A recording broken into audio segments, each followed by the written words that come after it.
Hello students, welcome to this session of Matter in Our Surroundings.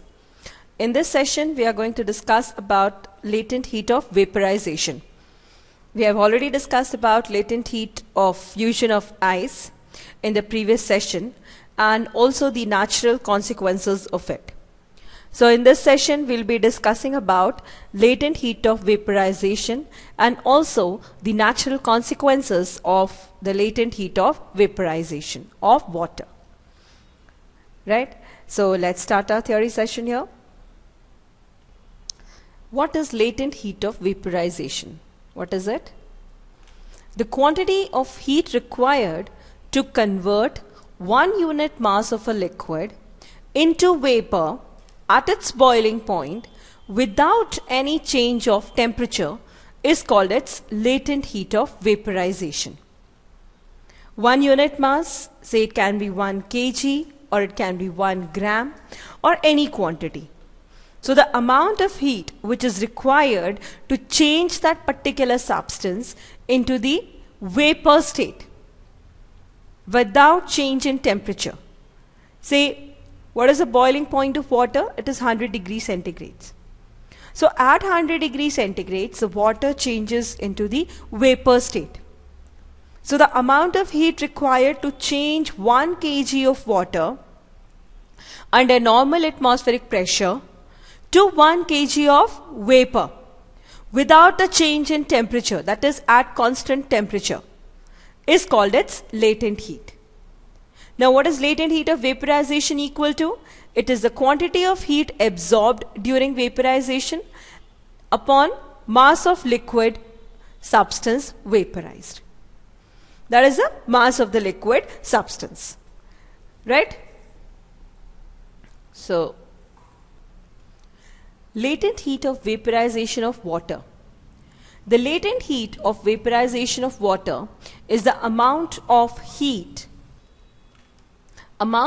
required to convert 1 unit mass of water into vapor at its boiling point. That is at 100 degrees centigrade at 1 atmosphere. See what happens? We have taken, suppose, the liquid water. This is in a container and it is heated. Right? So the temperature of water will rise. And will rise till what? Till it reaches 100 degrees centigrade. Now at 100 degrees centigrade, water starts boiling. That is, it starts converting into the vapor. So what happens after that? The temperature remains constant, though the energy is given. Now once all the liquid has changed to gaseous phase or changed to vapor, then again the temperature rises. So whatever heat is given during this time is utilized for what? Say water molecules, they are bonded by some force of attraction, or there is some force of attraction between the water molecules. I have told you many times that what type of force of attraction is it? It is the hydrogen bonding. This force of attraction called as hydrogen bonding is present between water molecules. Now students, I have told you that ice has got less density as compared to water. Why? Because ice has got a cage-like structure. The structure goes on somewhat like this and it has got a cage-like structure. The water molecules bonded by hydrogen bonding. Whereas in liquid water, the water molecules are closer to each other. So the latent heat of vaporization, that is, we are giving in energy but still the temperature doesn't increase. Why so? Because whatever energy is supplied is utilized for breaking this bond. Breaking which bond? For breaking the hydrogen bonding between the water molecules. That is the force of attraction. So the molecules, this bond is broken and the molecules are set free. And also it is utilized for increasing the energy. Now whatever energy you are giving, it is utilized for breaking up the bond, for setting the molecules free so that they can move out. That is why there is no increase in temperature. So whatever heat is absorbed during this time is called the latent heat, as that amount of heat or energy is hidden in water. There is no rise in temperature. Now once the phase has changed to the gaseous phase, or once all the water has changed to its vapor state, the temperature will start rising. The heat energy supplied to boiling liquid is used up in changing the state of the liquid substance by overcoming the force of attraction between its particles. Now, water is a liquid substance. There is cohesive force between the particles of water. I have told you what is cohesive force. It is the force of attraction between similar type of particles. Now these forces of attraction hold the water particles together in the liquid state. So when heat energy is supplied, these forces or these particles, they gain potential energy, right?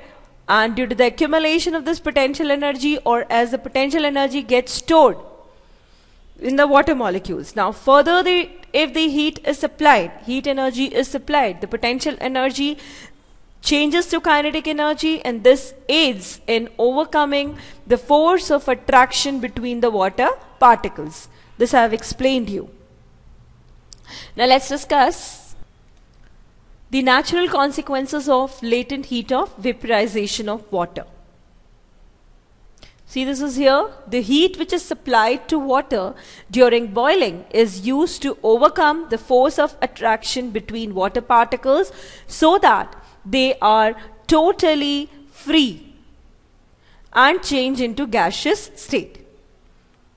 Right? So I have hundreds of times told you that there is the force of attraction between the particles of water. Now what sort of force of attraction is it? This force of attraction is the hydrogen bonding. Now ice is less dense than water. Why so? Because ice has got a cage-like structure.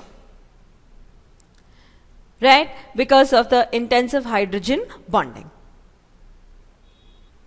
This is the structure of water. Right? That is liquid. That is water in liquid state.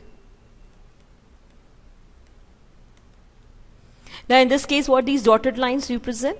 There's a bond between this electronegative oxygen, or the oxygen and hydrogen of another molecule. So this is a force of attraction.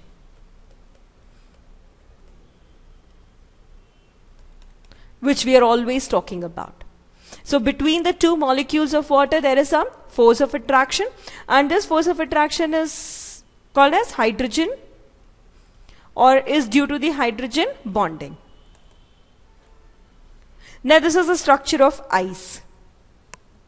See, what is one? If I take this as a one water molecule, this is one water molecule.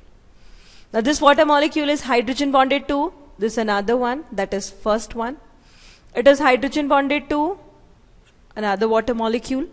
The second one, this is also hydrogen bonded to this water molecule. The third one, this is also hydrogen bonded to this water molecule. That is the fourth one. So 1, 2, 3 and 4. That is, each water molecule is hydrogen bonded to 4 other water molecules, thus forming this cage-like structure. Now see, there are vacant spaces in these structures. Due to these vacant spaces, ice has got less density as compared to water. Can you find any vacant space over here in water between water molecules? No. But in case of ice, each water molecule is hydrogen bonded to 4 other water molecules, thus forming this space in between, the vacant space in between. And due to this cage-like structure of ice, ice has got less density as compared to water, though ice is in the solid state. So when ice has to change to the liquid state, this is the solid state, it has changed to the liquid state. How many hydrogen bonds have to be broken up? There are so many, 1, 2, 3, 4, 5, 6. So with one water molecule, there are how many hydrogen bonds? 6. So they have to be broken up. So whatever heat is supplied to the ice is utilized for breaking up these hydrogen bonds and setting the water molecules free. Whereas if this liquid state is to be changed to the vapor, whatever heat is supplied is used for breaking up these hydrogen bonds and setting up water molecules free. Now this latent heat of vaporization of water is very, very high. Likewise, latent heat of fusion of ice is also very high. Specific heat of water is also very high. That is to raise the temperature, the amount of heat required to raise the temperature of of unit mass of water by 1 Kelvin. That is also very, very high, because of the strong force of attraction between the water molecules. Students, if you'll understand this concept, there's nothing other than this in the latent heat concept. So just understand this. Why water is having high latent heat of fusion? Because each water molecule is hydrogen bonded to 4 other water molecules. So all in all, with one molecule there are 6 hydrogen bonds that has to be broken down in order to set these water molecules free. Why this latent heat of vaporization is high? Again, because say if I'm taking this container and there are so many water molecules, so all of these are bonded by hydrogen bonding like this, up, above and everywhere. So again, energy is required to break these bonds. So that is why water is having high latent heat of fusion, high latent heat of vaporization, and also high specific heat capacity. Right? And that is very good for us actually. So let's see the natural consequences of latent heat of vaporization of water. The latent heat of vaporization of water is high. That is, it is 22.6 into 10 to the power 5 joule per kg. Thus, 2260000 joule of heat is released when 1 kg of steam at 100 degrees centigrade condenses into water at same temperature. Say when steam is condensed, how much of heat will be released out? This 22.6 into 10 to the power 5 joule per kg. The energy released during condensation of steam is used in many ways. Say when steam is condensed, how much amount of energy will be released? The same amount which is absorbed while the conversion of liquid water to steam. So what is that energy? How much is that energy? It is 22.6 into 10 to the power 5 joule per kg. Now that energy can be utilized. Now that energy is utilized for running trains and also for industrial machines. Right? There is steam engines they were running. So steam engine works on this principle, or it utilizes the high latent heat of vaporization of water. It is also used for generation of electricity in thermal and nuclear power plants. It is also used for steam pressing in laundries. Say when ironing is done with a steam press, the steam is released, and when it condenses, it releases huge amount of energy. So these are actually the utility. This is the utility of high latent heat of vaporization of water. See, this is a consequence of high latent heat of vaporization of water. Now, steam at 100 degrees centigrade causes more severe burns than hot water at 100 degrees centigrade. Why so? See, for the formation of steam, what has been done? Water has been given some energy, or water is heated. Right? So, water is heated. Now this whatever heat energy is supplied is used for breaking the bonds between the water molecules so that they are set free as vapor,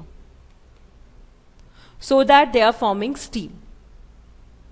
Now this amount of energy, that is how much? That is 22.6 into 10 to the power 5 joule per kg. This amount of energy is stored in this steam. Now as soon as the steam comes into contact with skin, now the steam is at 100 degrees centigrades. Now when it comes in the contact with skin, what happens? It releases, or comes in the contact of any contact of body. What will happen? It will release this much amount of energy and condense. So it will release how much energy? 22.6 into 10 to the power 5 joule per kg. Now you can just reduce this energy depending upon how much of steam is there. Right? So this is per 1000 gram of steam, this much of energy will be released. So definitely more amount of energy will be released when steam comes in contact with the body. Say if water is at 100 degrees centigrades, so the burns will not be that severe, because water will come in contact with skin, it will burn it, it will cause burns, and that's over. But it is not going to release any energy. But steam is going to release this huge amount of energy when it comes in contact with the body and it condenses. Steam at 100 degrees centigrade has more heat in the form of latent heat, right, than the boiling water. So when steam comes in contact with the skin, it releases more heat than the boiling water at 100 degrees centigrade. Do remember this. So avoid steam burns. When steam condenses, it releases heat to the surroundings. When just 1 ml of steam water condenses, it releases 2.3 into 10 to the power 3 joule of heat. Then the condensed water, or then when the condensed water cools, and what happens? See, first of all, what will happen? Heat, that is steam, which is at the temperature of 100 degrees centigrade. Steam at 100 degrees centigrade will condense to water at 100 degrees centigrades and will release how much of energy? Just 1 ml of steam. 2.3 into 10 to the power 3 joule of heat. Now water at 100 degrees centigrade will again cool to water at 37 degrees centigrade. Right? So even it will release more heat, and that heat is absorbed by the skin. That is why steam burn is much worse than the burn from boiling water. Do remember this, students, and it's a very good question also. So steam at 100 degrees centigrade causes more severe burns as compared to water at 100 degrees centigrade. Because when steam comes in the contact of the body, what will happen? The steam will first condense. When it condenses, it will release huge amount of energy. That is, that energy is equal to the energy which it absorbed while changing to steam. Or that energy per ml is 2.3 into 10 to the power 3 joule.